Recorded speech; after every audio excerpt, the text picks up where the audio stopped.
if you think about some of the biggest challenges that we had to go through, clearly the outbreak in the dormitories was one of the biggest challenges we had to overcome, and it could have possibly been a major disaster for us. But fortunately, with the help of the SAF, everyone working very hard, we were able to manage the situation and keep our dorm workers safe. There was a lot of community ground-up initiatives to put together improvise your own face mask, and that did help at the early phase when there was a shortage of surgical masks, and we wanted to have surgical masks used by the essential healthcare workers. So yes, if we had, again, with the benefit of hindsight, recognized the usefulness of masks, recognize also the risk of asymptomatic transmission at the early days, which incidentally most people, even the WHO, had not identified as a risk. But if all that had been clear from the outset, then I think we would have gone on a bigger campaign to encourage more ground-up efforts for such face masks to be deployed.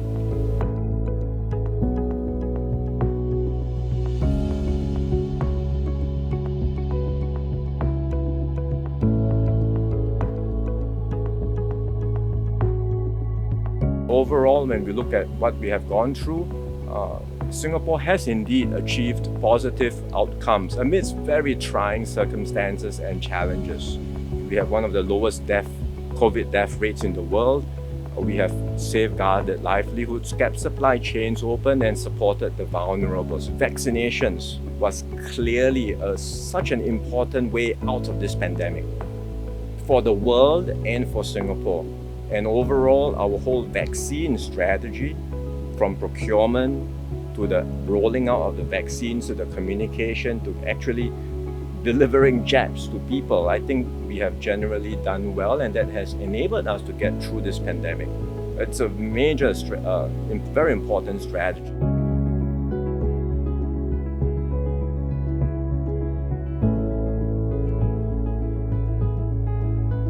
There will certainly be a lot of, wish that things could have been better with all the benefit of hindsight, but we proceeded with the best judgment we could at that point in time.